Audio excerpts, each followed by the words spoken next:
folks, and welcome to Inside EPL, the first in what will hopefully be many podcasts. Fingers crossed. On this channel. Yeah, my name is Ger Lynch, and I am co-hosting with my co-host here, Rowan Brennan. Yeah. Rowan, how's things?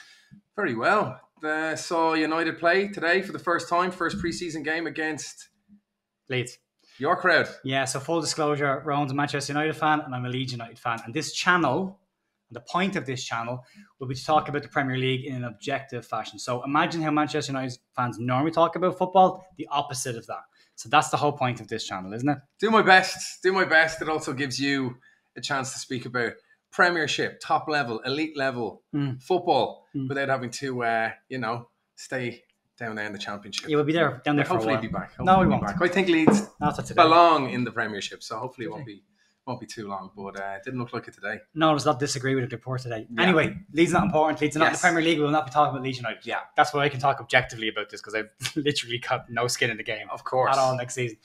So how it's going to work, we'll have different segments every week. We're also going to work off of probably one video a week to start, and then what will probably happen is reviews and previews once the season kicks off.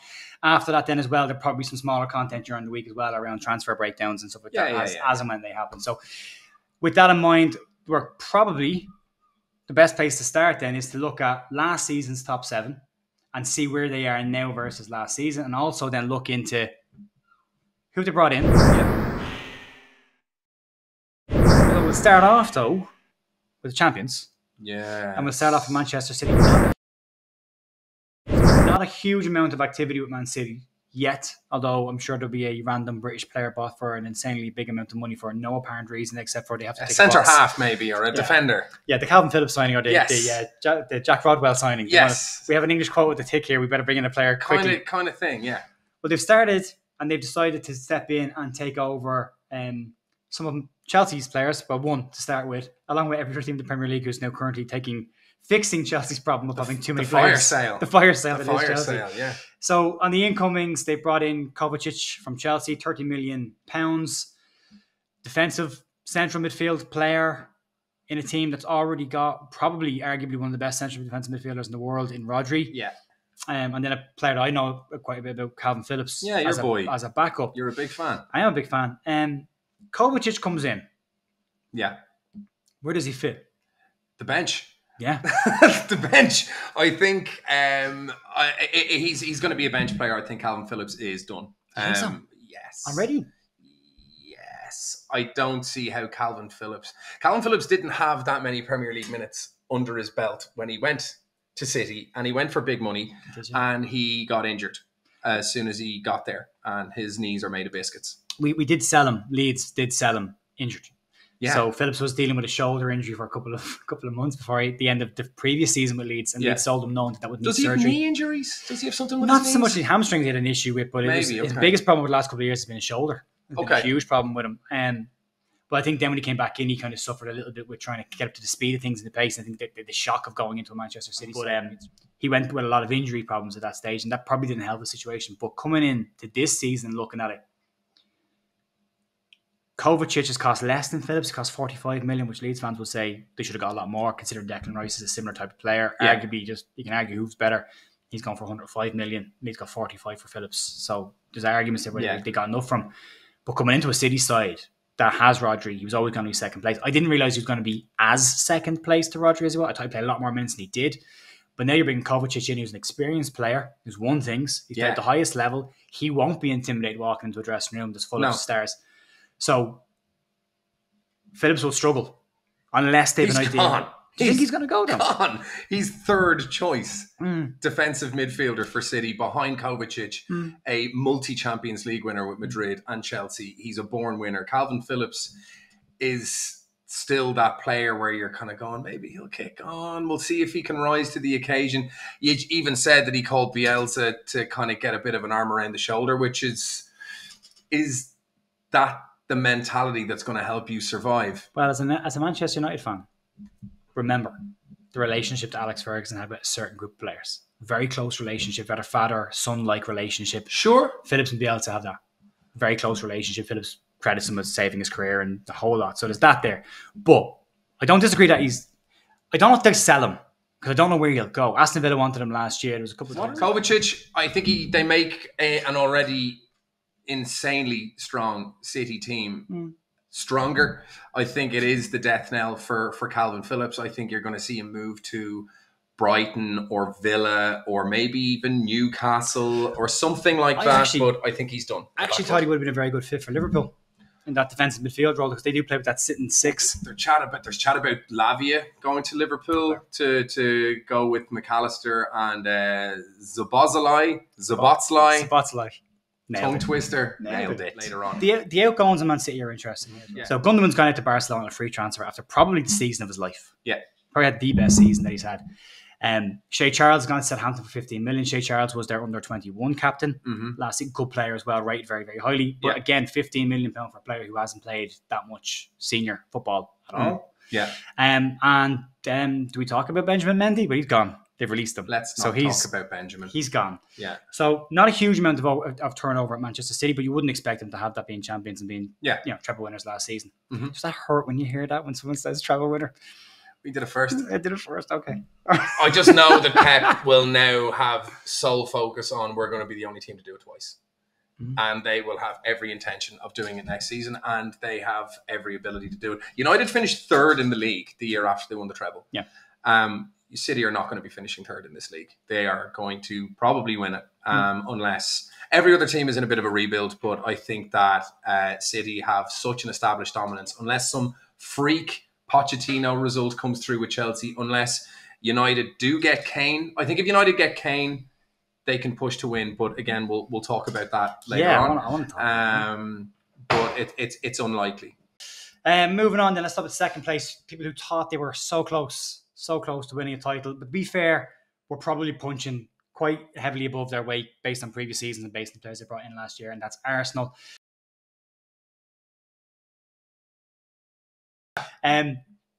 They've started big and they've gone big in the transfer market. Again, they've jumped into the Chelsea fire sale and brought in Kai Havertz for 65 million, which is a lot of money for a player who didn't really do it at Chelsea, not based on the talent that was coming in from Germany. It's a miracle they got 65 million for him. It's a miracle. Do you think it'll change under Arteta? Do you think it'll be a different structure, different club, but you might actually see the stuff we thought we'd see from Havertz and not being played as an out-and-out number 9? No, I don't. I don't. This is one of these. I remember at United. I'm not going to keep going back to United because they're my team, but it is the thing that's freshest in my memory. United for so long needed a central defensive midfielder, even during Ferguson's time, and every year people are screaming out, "Buy this player!" Now we're going to buy a wing forward. We're going to buy a fullback. We're going to buy a centre half. We're going to buy this, that. And it's like, it's screamingly obvious you need to replace Roy Keane. You've tried Hargreaves. You brought in Carrick. And Carrick wasn't a strict defensive midfielder. No. He was more of a deep line playmaker. Yeah. Okay. Kai Havertz. Arsenal need a striker. They bought Jesus, a striker that wasn't a striker at City, a striker who couldn't get a game as a striker when there were no strikers at City. I mean, and then they go and buy him. Now they've gone and bought the striker, but not a striker from Chelsea, having bought the striker who's not a striker from City. It's bananas. It's bananas to me. I don't think he moves the needle for them a huge amount. But I don't know, maybe Arteta will get a tune out of him. What do you think? I think he's a good player. I think technically he's a very good player. I think he's been played probably out of position with Chelsea, but then Chelsea's just been a mess for the last 18 months. So there's a lot of players went in there. All the contract stuff as well, the money that's been thrown around. It's not a conducive environment to having your head in the right place. Now, you could argue that footballers should be able to take their big salaries and just get on with it and play football, but just clearly you saw last season where 11 players that Chelsea put on a pitch that looked like a good, strong 11, and they struggled. I mean, what they finished? 12th. Spending 600 million or something like that. Can you imagine if United's crest was connected to that? 600 million outlay and finishing 12th. Oh, finishing 12th is the problem. The 600 million is fine. Finishing 12th Finishing is the problem. 12th and bringing back Ollie after they'd fired someone else, which is what they did. I mean, the circus around that club last season, they got away so lightly. We will talk about Chelsea and the next 7 teams in the next episode of this. We are focusing on the top 7 from last season, European places. So we'll get to the Chelsea Firestorm when we get there. But just the Frank Lampard thing, I've never seen a manager fail upwards as spectacularly as Frank Lampard has done as a manager. But anyway, impressive. That's that. The other player, huge one, and it's probably the most money Arsenal has spent. Could we ever? Yes, it is. 105 million for Declan Rice, 100 million up front with 5 million worth of add-ons. comes in from West Ham United. Does that give them something that they didn't have last season? 100%. It does. It really does. I thought Xhaka played really quite well. Last year, did you? Last year. He contributed with goals, but he played a lot more in a forward position than he had been previously given responsibility for in other seasons. And the goals reflected that. Yeah. And they got a good price for him too. What did they get? 21, 25 million? For Xhaka, 21 million? 21 million. It's not bad. I mean, 30 years of age, 21 million quid, not bad. Declan Rice, a huge improvement. It just puts questions over Partey. Are they planning on selling him? Are they planning on playing Partey, Rice, Odegaard? If so, then that's Havertz, Martinelli, Saka. Jesus, Then you've got Jesus and Trossard twiddling their thumbs, and this is without them having bought a recognised striker. That's the one.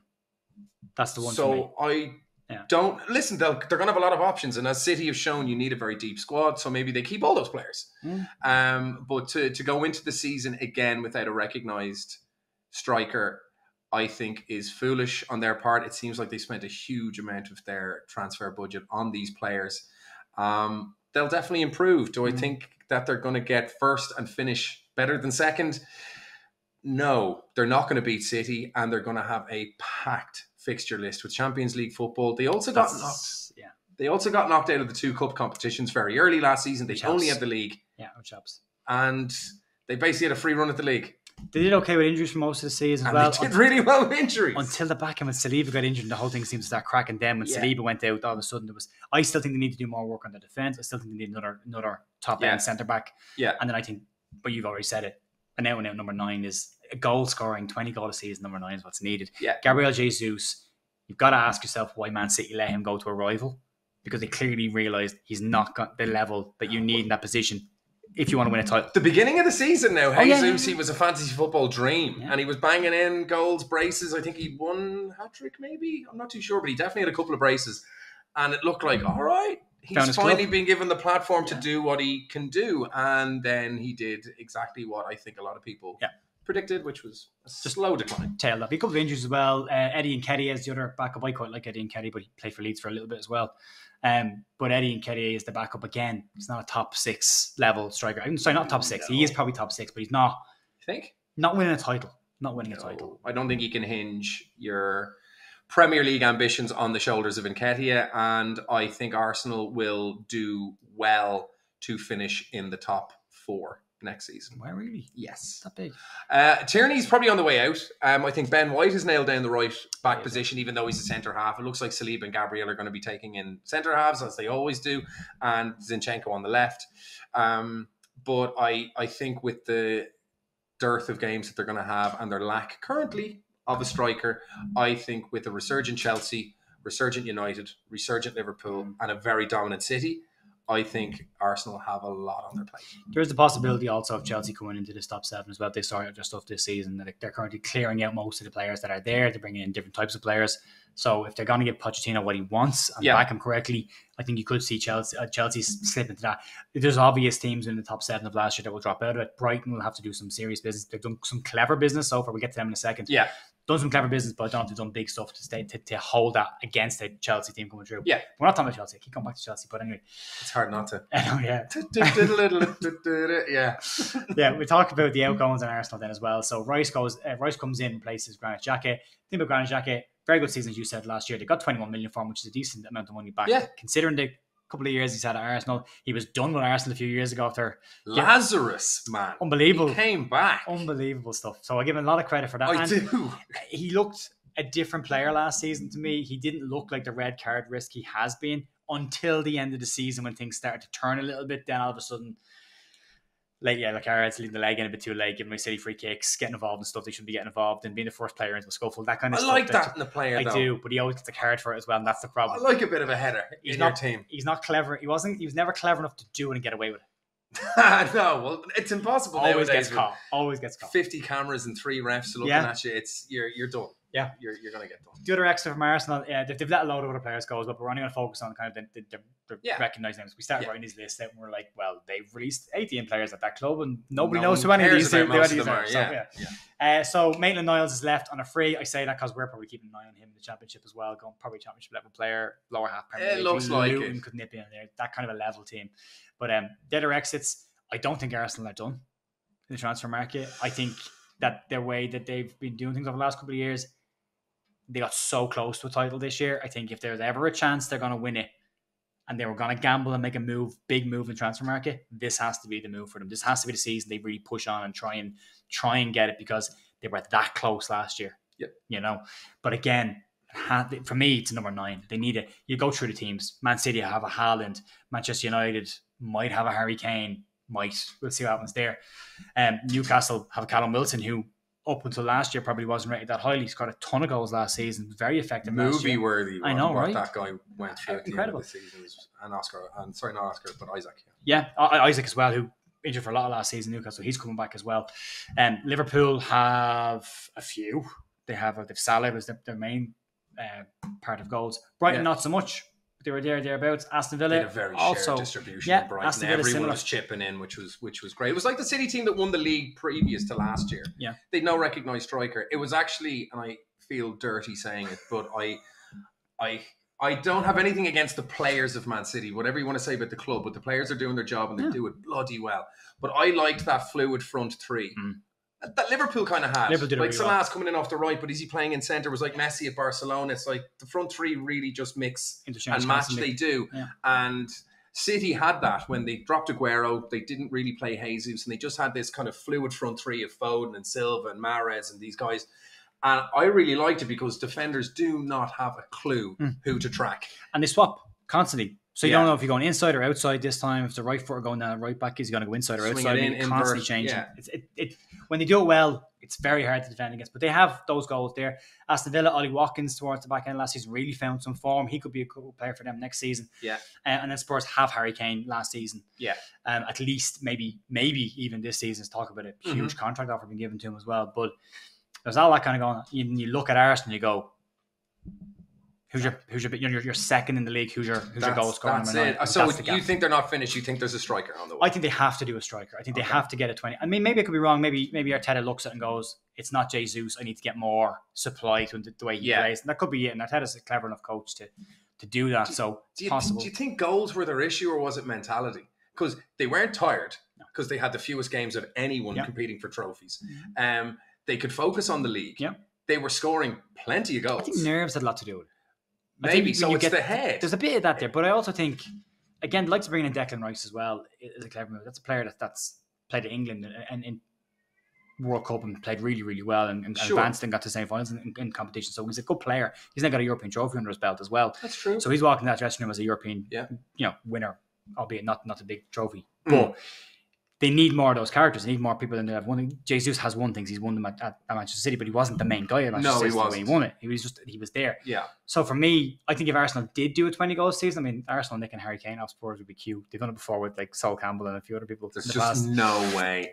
That would be the missing piece for me. I think Levy would throw himself off the Thames. He definitely would. Into the Thames. He definitely would. So that's Arsenal. We move on to number 3 in the league, and this is your boys, and we know a bit more about this than I will now. So let's talk about Manchester United.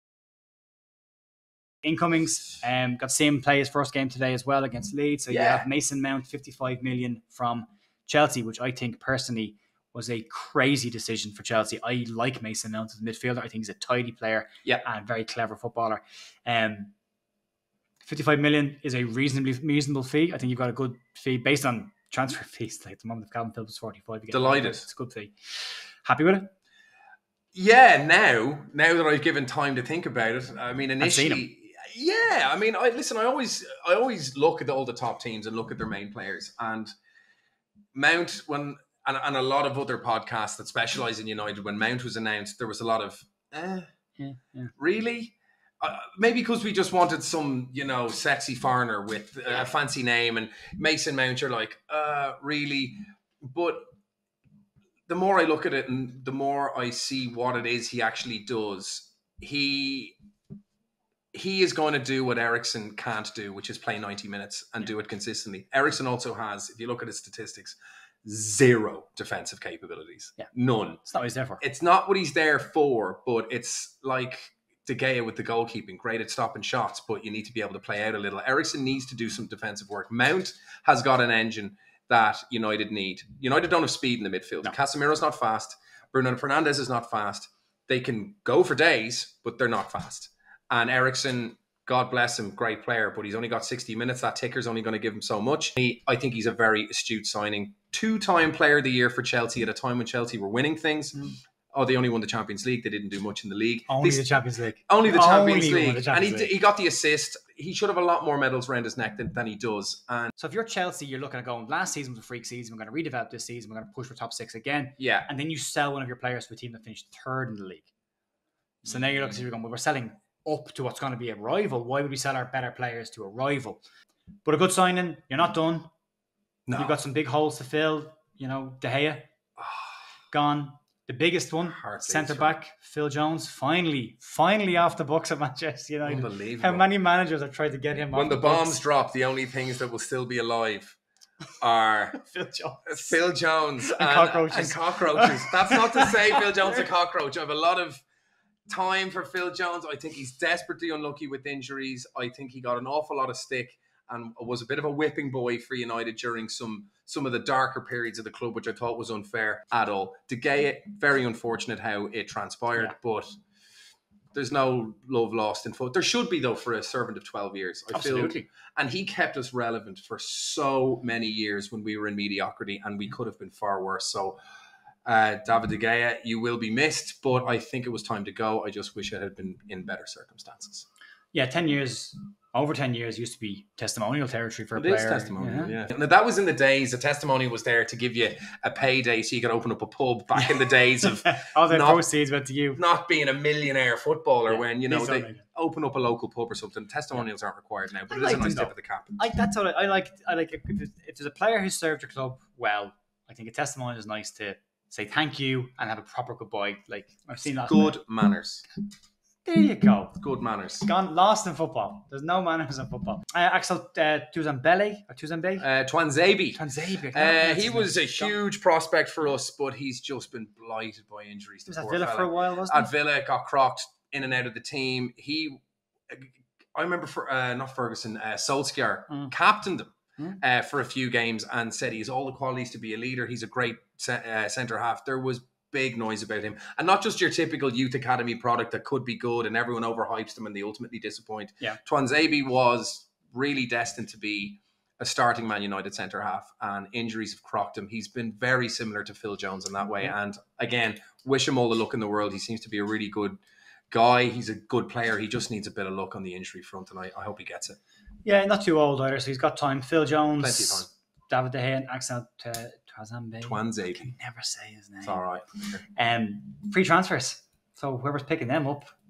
All three for nothing. You could do worse. You could do worse than any of those players. I mean, De Gea, though, he's a good bet, but I think Saudi come calling.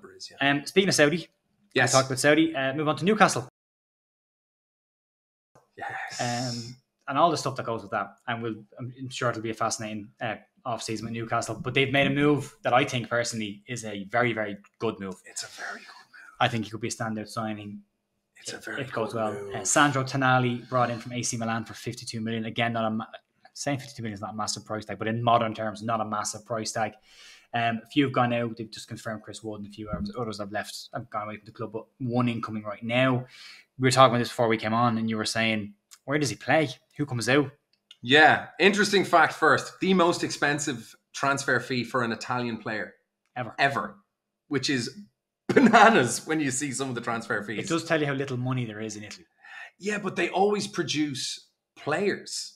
I mean, whether they export them. I mean, look at Irish leagues and Welsh leagues and Scottish leagues. They still produce great players that go for big money. So that's it. Strong national sides. Italy, even though they've been weaker in more recent years, they still won. Was it a World Cup or the Euro Championships recently? Wasn't it? I can't remember which international tournament it was, but they won it. They won it against the odds, but they still did it. Yeah. Tonali, I think it shows Eddie Howe's intent on how he wants to develop this team. He did so well, bar Pep winning a treble, I honestly thought that Eddie Howe was a good shout for manager of the Oh, season. I think he should have got it. Not ahead of a treble winning Pep, though. I know that, but Pep had treble winning money behind him. Now, I get it. Someone's going to say Saudis have oil money.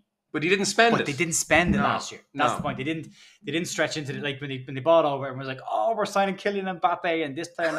And like, dream on. No, you didn't. You got a good coach who actually went out. And the thing I used Newcastle as a benchmark last year. I was talking about Leeds an awful lot, and I used them as a benchmark last season because I said when Eddie Howe came in and Nick Hammond was the director of football at Newcastle. I know that because he's now the Leeds director. I would not have known that. I was like, this is some pretty good research, Ger. Nick Hammond was brought in during the first transfer window. The mid-season transfer window when he brought in Chris Wood and they brought in Dan Burn, I think he brought in Dan Burn. That window and the following window, all they really did was strengthen they brought new goalkeeper and pretty much an entire backline. Yeah. After that, you had Almiron had failed to kind of deliver, was okay in patches, but wasn't sent the league on fire. Joe Linton just didn't look like he was going to be a Premier League player at all. He looked like Richarlison. He just could go. Callum Wilson got to come from Bournemouth. Like, yeah, he's an average striker. Middling. And you look at the job that Eddie Howe did with them. All of a sudden, Newcastle for a long period of last year had the best defensive record in the league. Yeah. Get that right and you can win something. If you get your defence right, you're not conceding goals, then you have a chance to push on and do something because you're guaranteed a point at least. And Eddie Howe did a fantastic job at that. And then getting what he got out of Almiron. Almiron looked incredible last season. A fantasy football gem. Everyone had him. In the early stages. Everyone had him. Points. Yep. To beat the band. Joe Linton just was a consistent performer for them all season long. 6 goals last season. Yeah, but just to work. I saw Leeds and Newcastle live last year and I actually couldn't get over the size of Joe Linton. He's massive. He's a big boy. But he can move. He gets around the park as well. Like he can get around. He's physical. He's a good player. And all of a sudden he looked like the player at Newcastle. Now it took him 2-3 years to adapt in the Premier League. That sometimes happens, but he was excellent. But that's all from coaching. That's from a really good manager who knows what he wants from his team, has a solid base and has moved forward. Now bringing in like Tonali, maybe bringing another striker, maybe bringing some other players. But they've got a strong squad. So you're looking at who's going to come out of this team for Newcastle to strengthen it. And you have an idea. You think it's Joe Willock. You think it's the only one that can come out? I don't see who else gets pushed aside. I mean, Joe Willock had a grand season, but grand season doesn't confirm top 4. Tonali is it's a statement signing that they're really looking to build something big and make a really strong push towards a top 3, or to make it a given that they're always going to get top 4. Spurs are in big trouble with Newcastle doing this kind of this kind of a transfer. My friend Keane, who's a big AC Milan fan, staunch Milan, that's his team, had Tonali on his back last year. He went to the San Siro to watch a couple of games, got the jersey, got Tonali on his back. He's devastated that they've lost him, but says he's a fantastic player, and he is a great player. He's going to replace Willock, I would imagine. Probably be a deep lying midfielder. They say he's very similar to Pirlo, Modric. That's obviously very high praise, but that type of player, deep lying, playing it out. So we'll see how he gets on. Premiership's a different kettle of fish. Absolutely, it is, and we've seen other players. We talked again about Manchester United, Jadon Sancho, players have come in from Germany. German players, Kai Havertz as well, an example of that. Players have come in and really struggled to show the same form they showed, except for Haaland, who is just. There's big money going into Germany with very little coming out of it. Between Havertz and... it's a cycle. They're taking the English players in at a very young level. They're making them look like superstars and they're sending them back to England for huge money. So, let's see how Bellingham gets on at Madrid. I mean, Tchouaméni is struggling at Madrid and he's not getting his regular playing time. There's other clubs being circling around that. So who knows? Bellingham might do a Hazard. Might do a Phillips. Or, Big wheel. Now, he's young. He's got a lot more time on his hands. No outgoings. Expect Newcastle to do a lot more in this window. Again, if they're going to push on, I think this is the first window you might see Newcastle try and spend a bit of that oil money. But I think with the FFP stuff and with the eyes, I think they're going to be smart. They might be just take a step back. They seem a smart operation. I'm terrified to say, but they did so well with and bringing in Eddie Howe was a brave move on Newcastle's part, but I think they both needed to take a punt. And I'm actually delighted for Eddie Howe because what he did with Bournemouth was nothing short of miraculous. And like these things always come to an end, I'd say Bournemouth are killing themselves that they got rid of him when they did. He was not the problem. And investment was the problem. I think he would have gone soon anyway. I think his capital was on the rise, and I'm delighted that he got the chance to go to Newcastle and do what he's done. And he's earned another 2 to 3 years there. And I can't wait to see a young British manager with a big transfer kitty to see what they can do. And finally, try and have one of these British guys up at the top. They seem to be staying away from the egos, which I think is a smart move, and they're not falling into the trap that the fans fall into, which is get Mbappe. We've got the money, buy Mbappe. And you see the problems that he's causing at PSG. They're smart enough to stay away from the egos and bring in players that are going to add to them. So I think Newcastle got another strong season this year. I think they're doing the right things off the pitch. Yeah. Liverpool with a good signing, 35 million. Alexis McAllister from Brighton, a World Cup winner. Thoughts on this one? It's a great deal. I think he's a valuable addition to Liverpool's squad. 35 million to snip for a guy who's just come off the back of a World Cup winning team. And I mean, we have United have the darling Lisandro Martinez, who was a sub. He was a bench player in that very good Argentinian team. And you saw the impact he had at United. Yeah. McAllister was a starting player. He was a guaranteed starter on that team. And for 35 million, I don't know how Brighton didn't get more for him. It's not a lot of money, and considering where Brighton finished last season, you would have thought they could have asked for a higher fee than that, or demanded knowing they're going to lose Caicedo as well, maybe. Who's going for 80? Possibly to Arsenal again. Yeah. Possibly. Last year they nearly got him, but that was the whole point of Caicedo, was he signed a new deal, so there was a bigger buyout clause, and so at least he gave something back to Brighton when he does leave. Yeah. McAllister, I'll be honest, up until last season, you're not that jazzed. I just thought he was a pretty average midfielder. Not a bad midfielder at all. Yeah. Just a run-of-the-mill Premier League, lower mid-table midfielder. Thought he was fine. Liked his name because we had Gary McAllister for a long time. So McAllister, he wore number 10. And then, there's obviously connections to Ireland from him as well. The amount of explanations I had to give to people during the World Cup as to how there was a McAllister playing for Argentina was exhausting. I have Scottish friends who were trying to claim McAllister, but he must be from Scotland. McAllister. And I was like, Donomead. Yeah, for sure. Yeah, so McAllister, I think he had a very good World Cup. He did have a very good World Cup in a good Argentinian side, and he had a very good season last season for Brighton. But I think he's a solid midfielder. I think he'll probably be like an unsung hero in the Liverpool team. But I think he'll be your 7, 8 out of 10 every single week. I think he'll just chip away and do fine. There's nothing wrong with him. 35 million, I'll buy 7 or 8 out of 10 every week. I'm not knocking the guy at all. I'm not saying he's a bad midfielder by any, because he's not a World Cup winner. I just wouldn't have seen him as a Liverpool player, say, year before last. I would have thought it'll be another team in and around mid-table. Fair comment, I think. But who's he replacing? Is he going to be replacing? Is it Henderson? They don't play with an out-and-out 10 Liverpool. They play the 4-3-3. So he's going to go into the midfield 3, or he could go wide. Yes, and come inside, which I think he'd do very well with as well.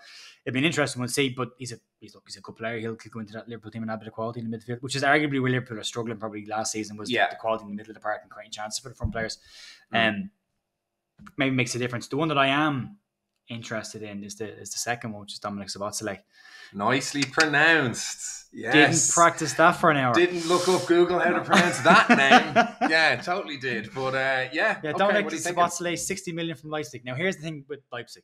It is an adjustment to the Premier League from the German Bundesliga. We've talked about this already with the likes of Sancho, Manchester United, Mkhitaryan, Kagawa, Havertz, Werner. All of these. Werner. Again, Werner. Back to Chelsea again. Yes, exactly. Back to Chelsea again. Yeah, Werner. I thought he would be it. I thought this guy's got to come to the Premier League and rip it up. Yep. And he's not at all. Szoboszlai is an interesting one because I think he's actually genuinely a very good player. Yeah. I think he'll add some stuff to Liverpool. 60 million is a lot of money. It's a big chunk of change. But you made a comment about the German league, didn't you? I did. I think it's a very poor litmus test. Apologies to any big Bundesliga fans, but as a United fan, we've been burned so often with not just good players, but stand out kind of team of the year for the Bundesliga players in Kagawa, Mkhitaryan, now Sancho, and then you see Werner and Havertz. I don't think the Bundesliga is a strong league. I think that Bayern Munich basically have it sewn up, and their team is so weak at the moment that they barely got over the line with a middling Dortmund team. I think Germany is falling down the pecking order in terms of its luster. And I think Harry Kane would be out of his mind to join Munich, because he'll have a Bundesliga which is worth as much about it as a Ligue 1 at the moment, and always has been for the most part. Yeah. And I don't think they have a snowball's chance in hell of winning the Champions League. So I think the German league is hoovering up money for distinctly average players. They're doing it the right way, though. Coming in, getting them young, bringing them over, making them stars in Germany, and then demanding big fees. Now, what you could say about this as well is also, if you look at the Munich team, slightly different to maybe say Dortmund. And both of them are kind of the same. they've tried to bring in young players to build a team to go with for the next couple of years, and who's this? Bayern Munich and Dortmund to a degree.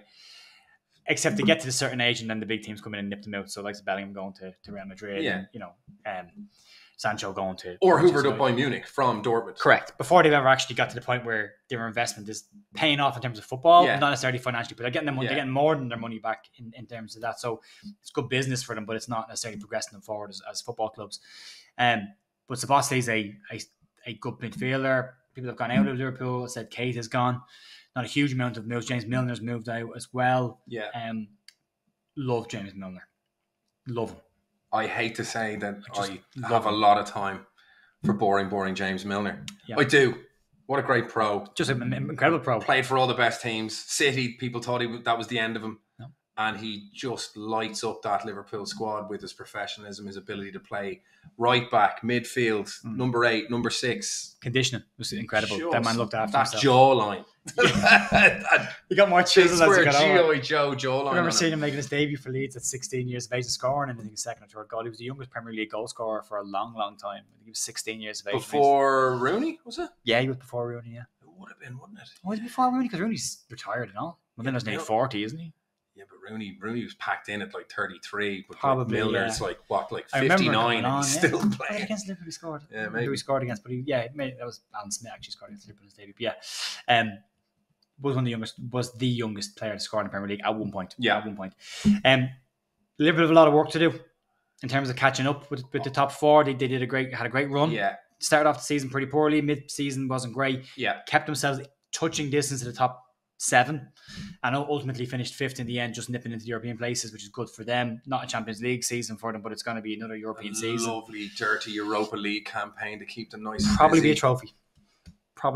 They'll win the Europa League next year. I think so. They still need to add players, but they're still missing a bit. What Szoboszlai, I think, does, firstly, I think Harvey Elliott's going to be on the fringes more than he was. I think what Klopp tried to do was what Ferguson did with young players coming through. I think he was well aware that Alcantara and Henderson and Fabinho to an extent were aging, didn't have the legs. And I think he put a lot of faith in Nathan Jones and in Harvey Elliott to do a job. And they just didn't quite do what they needed to do. Towards the end of the season, they picked it up. Now, what Szoboszlai is going to do is give Liverpool a huge amount of flexibility in the way they play. Now, Szoboszlai played about 30% of his games in midfield for Leipzig, but he played around 3/4 of his game from the right wing forward position. That's right. And he is a very flexible player. Now, what I think is going to happen is Arteta's doing this as well, and this new kind of tactical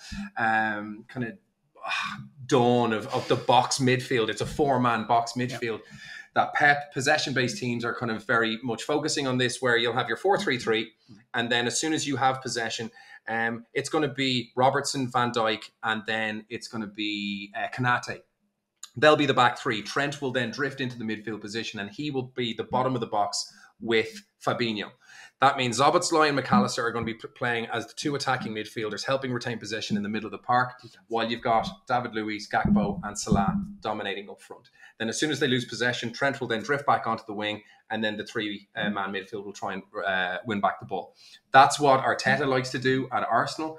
There's also other stuff that he can do. We can do in another episode, like their 2 lines of 5. But that's what Liverpool are going to do. Now, Salah is going to be gone to the AFCON. He's going to be at the African Nations Cup. Vinny replacements. And Szoboszlai is going to slot straight in to Salah's position, with Gakpo staying in the front. Jota is also going to be able to share responsibilities across that line. Gakpo can also alternate there. And then Harvey Elliott's going to come in and play beside McAllister. Yeah. And then Fabinho is going to hold it with Trent coming in to do that box. Yeah. So I think he's well prepped. I think they might need a couple of other players, maybe in the fullback position. I think Liverpool have done really well. I think a couple of more additions, and genuinely, if Salah maintains his form and Gakpo becomes the player which even Ten Hag thought he could be, I think Liverpool have a reasonable expectation. We were that close to signing him last year.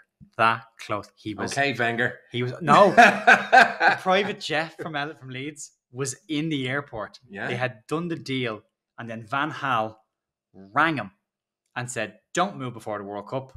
You get a bigger move after the World Cup." He also said that for United. Don't go there because I hate them. But he cancelled. So Leeds were next morning. I remember going to bed one night, and it was Leeds United signing Cody Gakpo. I was like, great, it's a great sign. Woke up next morning. Nope. No Gakpo. Deal's off. Player decided to wait. Look at him stay where he is. So I think Gakpo will do well. Gakpo's a good player. I've watched him a good bit because when he was coming to Leeds and my own channel, so I was making sure that I had some detail on Gakpo. Sure. So he was. I watched him a lot. I thought he could play wide the three. He can play in the centre. He's his finisher. He can finish.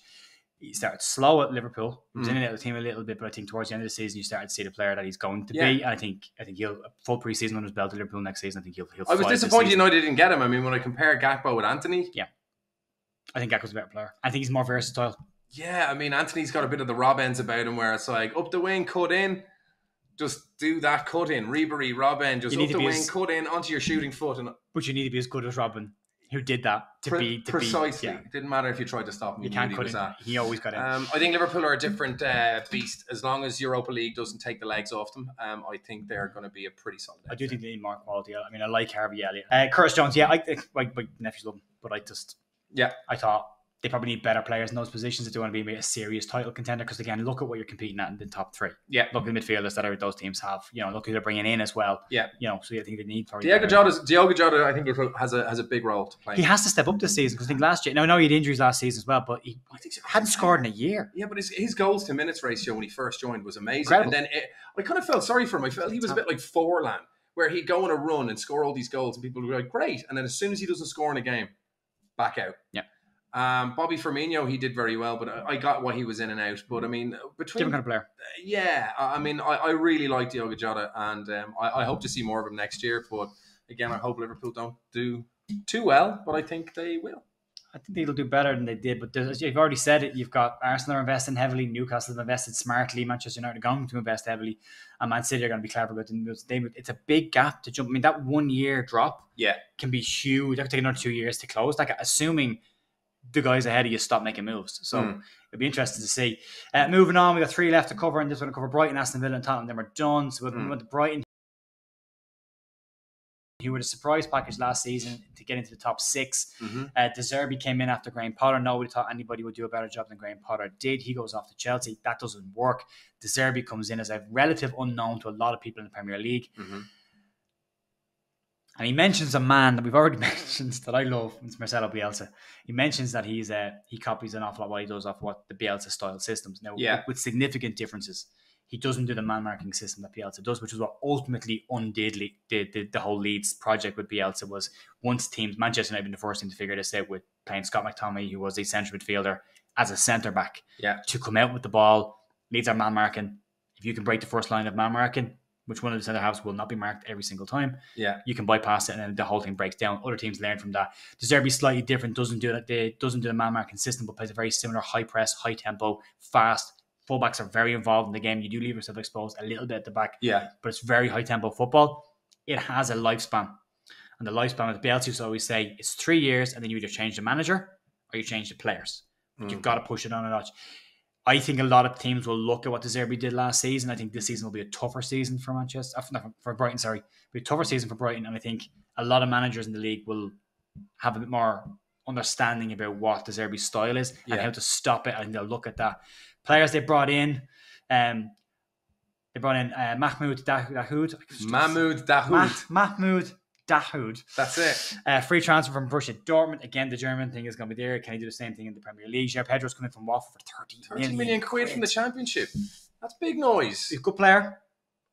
It's a big should get a couple of goals, but it's a lot of money. James Milner's gone in for free. Love it. Very annoyed that he didn't come home for his final contract. Thought he might, but if we stay in the Premier League, he's still got some Premiership legs on him. I think he's got some minutes and it brings a winning mentality. I think he'll play there enough more. I think he'll be a big. He's the experienced winner that comes into the dressing room that helps the younger players to kind of push forward. And then Bart Verbruggen. From Stuttgart? Anderlecht. For 16.5 million. Not spectacular signings, but they could be clever signings that they're bringing in. Outwards, McAllister, as we said, is already gone, and they've released a ton of players. They've released either gone on loan or been released. 18 players. Who's who of who's? Of who's. Yeah. No one really recognisable. 18 players have gone. So they've trimmed the squad down massively. Yeah. Between the two, obviously there's going to be they're going to have to fill the gaps on that some way. But as an initial starting point, they're smart. They're smart boys. They're clever moves. Thoughts? I think I don't know enough about some of those players. Yeah, Pedro. I mean, he's made a lot of noise. He's gone for a lot of money. He's going to replace McAllister. Probably. Yeah. Milner brings in a winning mentality. I think they will be doing very well, and I think it's going to happen. They're going to keep Matoma.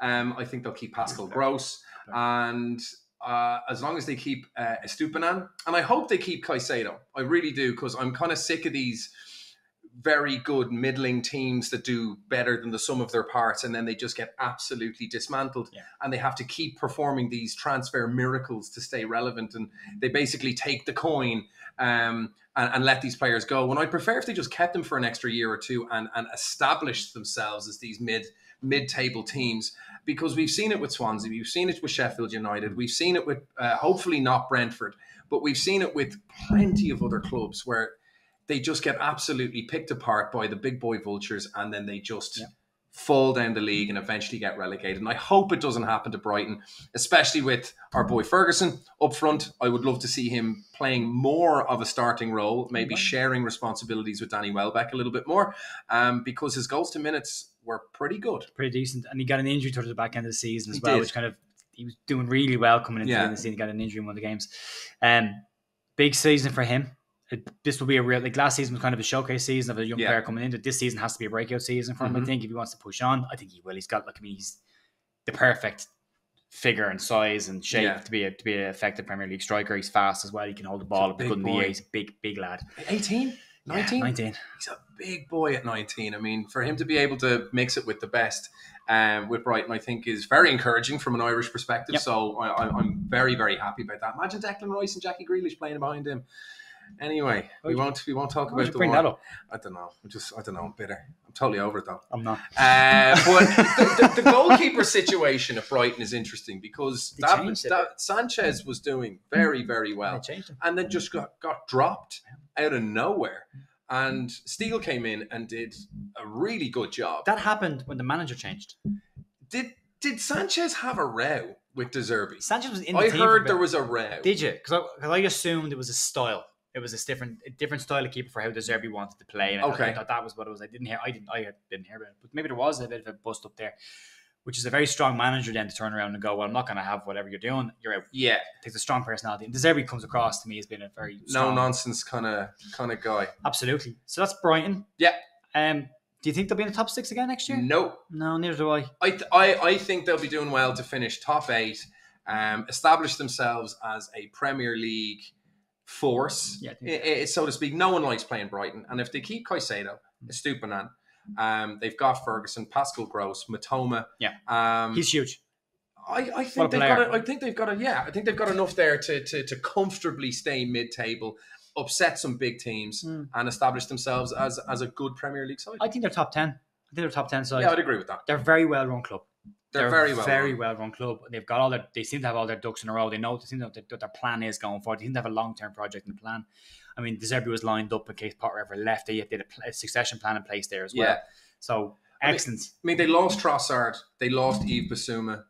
Was there another player that they lost? It definitely was. I can't think who it was. It was one other player. Cucurella. That's the one. So they lost Cucurella and the other two. Well, Estupinan replaced Cucurella, didn't he? He did, and they did very well out of that. But they lost 3 very strong players, and they replaced them well. You can't keep doing that. No, you can't. You just can't keep doing that. Look at Leicester. Leicester, exactly. It's the Leicester model. It's bring him in young. Yeah. Sell him for a profit. Bring him in young. Keep that cycle going until you doing that. You run out. You run out of road eventually. You run out of players. Yeah. Or the situation is you sell one of your best players every season, and that funds your transfer window for that summer or whatever it is. And the issue with that is Leicester fell into the trap of having 2 of their best players were sold. Yeah. And it's like, well, now we're weaker than we were coming into this, and we can't get the players we want to get in, and all. And the COVID happened, and the whole thing just Vardy starts going downhill. He's getting older. It's an aging team, and then the senior players that Leicester lost this season. We'll get to Leicester when we do. Yeah, sure, for sure. But yeah, it's a similar model. If they can do it right, they seem to do it better. The owner seems to be far more clued in to a long project and how to manage a club in the Premier League and keep it there and sustain it there. So I think profit sustainability wise, they're kind of everyone's second club. I think everyone wishes Brighton well, and I want them to do well. And in the same time, hates going there. I hate Brighton. They have a great record at home. I mean, we were lucky to beat them in that final. Was it the semi or was it the final? I can't remember. They beat you the following week, didn't they? And then they beat us the following week, but not for the shiny pot. Yeah, so that's true. That's the main thing. That's true. Anyway, Villa. Second last one, Villa, my brother's team. Are they? Yeah, big Villa fan. All the Irish lads were there when he was supporting. So that makes sense. Tom McGrath, Steve Staunton, Ray Houghton, he loved all the boys. All the boys. All right. So he's a Villa fan, which I used to joke an awful lot about by saying to him, "What's it like being a Villa fan? Nothing happens, ever." And now it's always been me saying this. I think Leeds were in League One at the time. I was going, well, at least it's eventful. At least stuff happens every year. Yeah, for sure. They've done some really good business. They've got it. What's important to know about Aston Villa is they've got a good owner now. They've got new manager in place from last season, and now they've got a new director of football in Monchi, who's come in from Sevilla. Monchi. Monchi is a very, very cute and astute man and will convince players to come to Villa. Is he director of football? Director of football. Yeah, United were chasing him back when they were after Van der Sar. So I think, how did they get him? He was wanted to leave, and Villa went after him and got him. Great. I think probably one of will be their best signing of the season will be Monchi. Great track record, and already you're starting to see that. Rico Richards has come in from West Brom on a free transfer. Not a big spectacular signing, but a decent signing, decent player. Yuri Tielemans come in from Leicester City on a free. That's a good upgrade. That's a good midfielder coming in there. Yeah. And again, I captain at Leicester as well. I mean, is he just going to go in beside McGinn? I'd say so, yeah. I'd say he goes in beside McGinn. McGinn can push forward as well. More attacking. McGinn's got a cracking shot on him. Yeah. The one for me that's interesting is the Pau Torres has gone in from Villarreal for £35 million. Now, if you take all the talk around Pau Torres for the last... United were linked to him for 2 years, 60 million quid. Yeah. They've managed to get him for 35. He's only worth 35. This is going to be the question. Can he come into the Premier League and show the potential that everyone Great agent. He's a great agent. But he's a great age as well. He's about 26, 27 now. 26. But I'm kind of snobby when it comes to that kind of stuff. When it's like United are linked with Disasi, you're still at Monaco as a defender at 25, nearly 26. Why is nobody else? Why haven't you got that move? I mean, it's not always the right attitude, because it's like, well, if it was such a good idea, someone else would have thought of it. That kind of thing. Look at McAllister. You can be in a team for a long period of time and not really set the world on fire, but you can be consistent enough, and then all of a sudden have one or two really good seasons when players peak at different ages and different parts of their career. Yeah, could be a case of that. Torres could be the opposite. Torres may have peaked earlier in his career when clubs wanted him, and now has kind of gone perhaps. Or this could be he's been there for a bit as well. So they have that European trophy, but they were poor all season in Spain and were lucky not to get relegated. Was it the year before or was it this year? But they were bottom 3, bottom 4, and they just kind of managed to pull away from it towards the end, and obviously won the Sevilla trophy, which is the Europa League there. It is the Sevilla trophy, the Sevilla Cup. And I mean, listen, I think it's a good signing for Villa. I think it's about Pau Torres's level, and if he plays well for a couple of seasons, maybe someone else come in. Yeah. The only mainly notable outgoing, Ashley Young to Everton on a free transfer. I don't know whatever. Is he going to Everton? He's gone to Everton. Gone to Ashley Young.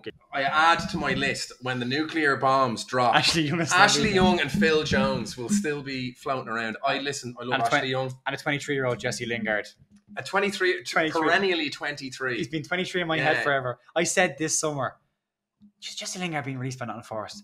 He's ages ahead of him, and then he's 30 years of age. Like, when did that happen? He's been 23 forever, and now all of a sudden he's 30. It's like, dude, your career's nearly done. You want to pick up the tempo. So Ashley Young's going to Everton. He's gone. He's done, dusted, finalised. Great. He's still in the league, doing his thing. Everton are doing their best to put together. A lot of time for Ashley Young. Best of luck, Ashley. Hope it goes well.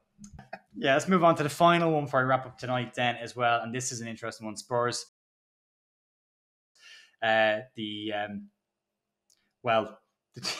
top 6 team that never win anything. I'm not in a long time anyway.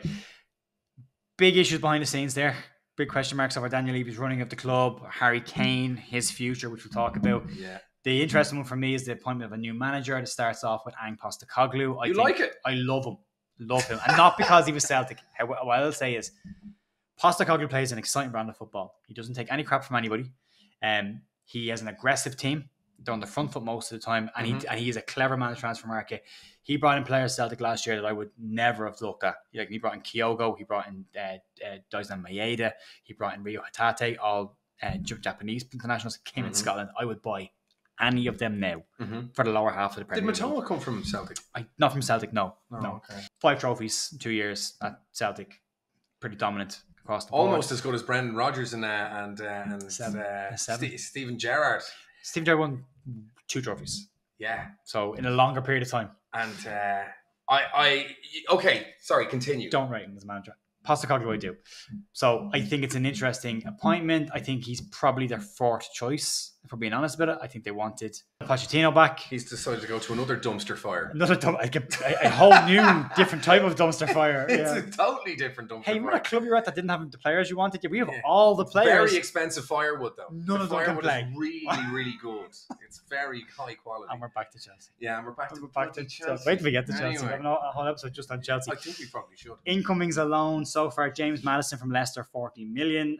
Love it. Manor Solomon has come in from Shakhtar Donetsk for a free transfer. Good, decent player as well. We had clever little signing there. But the James Maddison one, 40 million. Love it. Think it's worth it? Great. Does it make them better? Yes. Really? I think it does. This is because okay. it's instead of Richarlison.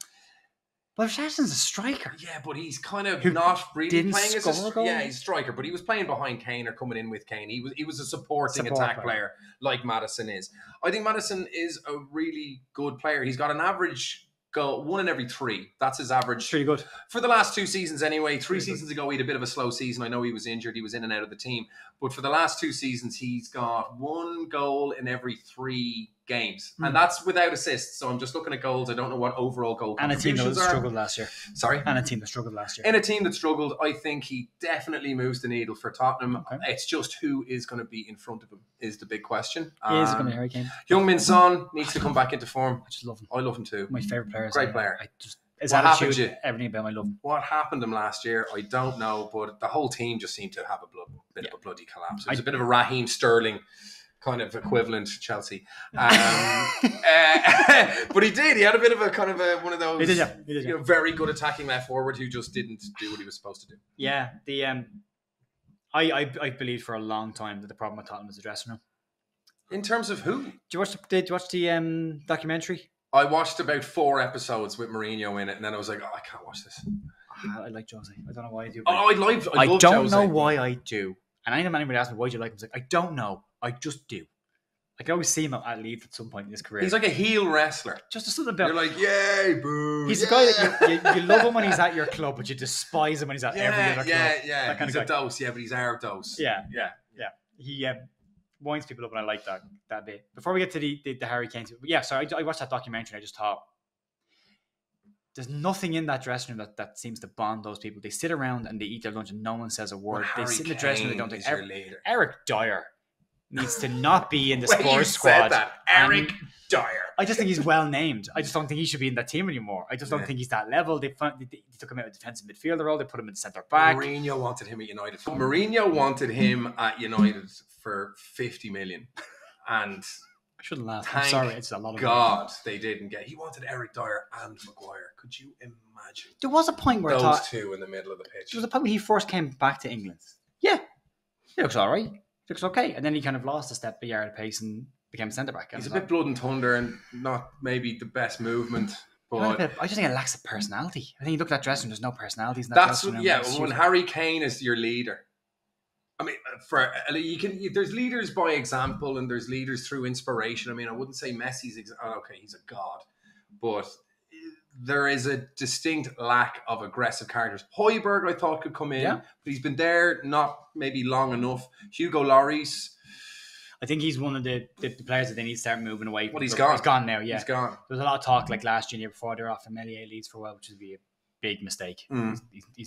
Will be a very good goalkeeper, but he's not there yet.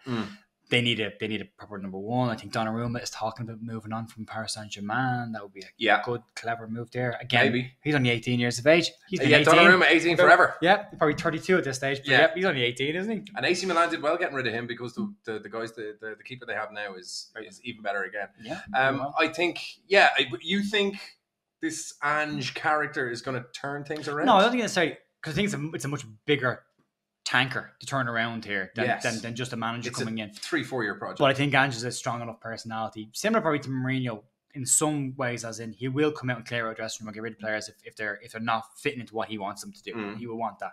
So I think it's a good move. I like Ange, and I think it's a good appointment and it's a huge if with Spurs, if they do the right things off the pitch.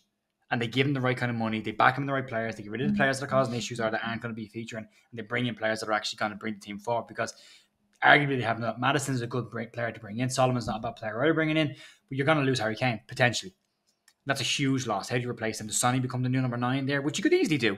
I mean, Son had one of his best runs when Harry Kane was injured a couple of years ago. Yeah, and Harry Kane was dropping deep a lot of the time and playing through balls into Son, and he was running onto them. Jose liked him as a 10. Jose liked him to come in, which is very good at as well. Good passer. Yeah. So outwards, Lucas Moura's left and Harry Winks. I don't think they'll lose any sleep over that. Harry Winks got to Leicester. Lucas Moura. Only 30 years of age. I'm shocked. A player I thought was 35, 36 at this stage. He's been around forever. It's that hairline, Ger. He's only 30. But it's like, I think Lucas Moura, he did wonderful things for Spurs. I thought he ended up being at Spurs what he was at PSG. It's kind of in and out of the team, a good backup, but never really got his place. I thought he would walk into that Tottenham team. So did I. Did for a bit. He was mainstay in the team for his first season a bit. Yeah. But again, got a great send off. Scored a worldie against Leeds in his final game season. I look at that. He did. Not one Leeds player tried to tackle him once. It was dreadful. It was awful. Falling into the championship. But yeah, he got his send off, his big celebration one, which is nice for him. Where's he gone? Do you know? He's a free transfer. Yeah, but has anyone picked him up? Not that I'm aware of. Right, okay. I could be wrong. And then Harry Winks has gone to Leicester, which I think is a great move. Just get rid of Harry Winks. Sure. Never really fulfilled that potential. Very average midfielder. We'll do a good job at Leicester in Championship, but as an average midfielder, was at Sampdoria last year on loan, and they struggled. They got relegated from Serie A. One of the worst performing teams in the history of Serie A. Their points total, their goals scored was slap bang in the middle of the pitch. Was really, really poor. Yeah. And they're my team. I started supporting them when I was 7. Oh, did you? They're my Italian team. You'll be glad to know that the guy that Leeds fans have pushed away from the club to sell the club has bought Sampdoria. It's just going to add to the circus it's going to be a circus. That Sampdoria club. He's very fond of a Friday, Saturday night glass of wine and Twitter. Oh, he's like a Trump. I was at it last week. He took credit for creating designing Leeds kit this season. He's just a madman. Oh, good for him. Not as mad as we've had before, but he's a bit of a madman. Yeah. More professional looking madman. But the big question here is going to be Harry Kane. I believe that he will stay. And I think Levy will have the hubris and possibly the stupidity and the hope of tying Senior Kane down to another deal somehow, some way. I think if Ange Postecoglou, Postecoglou, I think if he has a strong start, Levy might have a chance of getting Harry to, as long as Harry's brother is doing his negotiations, he might have a chance. His only client. What was it, Charlie Kane? His only client. His only client. And what a client. I love that meme. There's that meme of him sitting at the laptop with all the pictures of Harry and just like sitting there big smile and go, this guy has one client and it's his brother. And like the only thing that's happening on that laptop is Football Manager. That's it. He goes into the office every morning at 9 o'clock, sits down and logs into Tottenham Hotspur and starts playing Football Manager all day. That's all he does. Harry's, I think, when he originally signed that 6-year deal, I remember just thinking to myself, what has he done? Because it was his negotiation. Yeah. Now, he doesn't have any kind of long-standing injuries where you're like, 6-year contract, I'll take that. He was on the ascendancy. He knows other big clubs are going to be coming in for him. He seems to be in love with Spurs, and I like that about him, and I love the loyalty that he has shown. It's very rare in the game in the modern age, and you have to respect it. But at the same time, when all is said and done, at the end of his career, not even the Premier League goal-scoring record is going to be enough. It'd be such a crying shame. People talked about Matt Letizia not having, fulfilled his potential and winning those big trophies at bigger teams. Yep. Harry Kane to not win anything would be a crime against football. There is another player, although at a different time at Tottenham, and that was Teddy Sheringham. A similar situation as well. Yeah. Where that Spurs left, went to Manchester United, won a treble, went back to Spurs. Yeah. So Kane could do that. Kane's got a couple of years left. He could easily, and they look at the age, again, player like James Milner, Cristiano Ronaldo, Lionel Messi. Not necessarily because they're just big names, but these guys have looked after themselves. They've taken care of their bodies. They're playing into close to their 40s now. Go back 10 years ago, 30 years of age, we're selling it at 28. He's a great injury record as well. Oh, he has. And he doesn't do... He's not a speed merchant either. Correct. He's not reliant on his hamstrings. So hamstring issues, calf issues, grinds. His knees are fine. Issue. Yeah, he's managed himself pretty well. There is talk of a big contract being put on the table. There is also, as we've already talked about, there's interest from Manchester United in the player as well. Bayern Munich have talked about putting a huge bid in for him as well. And then there's the obvious one, which is Saudi. bringing a player over there of huge money. Not a chance. Hasn't been talked about, hasn't been mentioned. I'm just saying from a financial standpoint, if they want marquee players that are in their prime, kind of fits the mold for what they could bring there. I don't think he'd go there because I think what you've already said, from a loyalty perspective, if he's going to go anywhere, it's going to be to win a big trophy, not to go and win the Saudi League. Or the Bundesliga. I don't think that has any luster. No, I don't think anyone cares about. I don't think so. You won the Bundesliga for the 10th time in a row. It's like Celtic. You've not achieved anything. You've not achieved anything. You've technically got a shiny medal. Congrats, but no one cares. Well, you've ticked the box of expectation the club has going into that season. You're expected to win the title, and you've won the title. That's it. That's it. Winning a European Championship would be outside of that. Then that would be something precisely. And doesn't happen all the time. I hope he goes to. I hope United. What I would like United to do is to find this Højlund guy. It seems like that we're dead set on him at 50 million quid. I think it's insane. I've seen the clips. I can't, and I'm not going to pretend that I've been watching Atalanta for the last year and I know the ins and outs of Højlund's game. I've watched clips. I've watched some games. He seems to be a player with a lot of potential. 50 million quid is crazy, but if we're going to do that, fine. Then we might get Taremi in from Porto, very good goal scoring record. I think he'd come in and would happily play as a sub for a United team that would be challenging for the highest honours. And then you get Harry Kane on a free the year after. And I think that's what could happen. It is a valuable year for Harry Kane. He's going to hit 30, another trophy this season. He's not winning anything. But here's the question then. Does a player who, as you already said, and I agree with you, if you take the loans out of his career, he's a one-club player. Yes. Now, loans. They were the early part of his career in development. If you take them out of it, he's only ever still owned by your parent club. Permanent club for one, only been at one permanent club in that sport, which is. I mean, last I remember doing that was something like Steve Bull at Wolves or something like that. It was just it doesn't happen anymore. There's no loyalty, both sides from players or clubs. There's no loyalty in football at all. And that's just the way it is. It's a rarity. Does a player who's shown so much loyalty to Tottenham walk out on them next season for nothing and give nothing back to the club in terms of a financial reward for him moving on? Like you would imagine a player that would go. Again, we were talking about Caicedo, Calvin Phillips did at Leeds, where you signed that extra. Declan Rice did it at West Ham.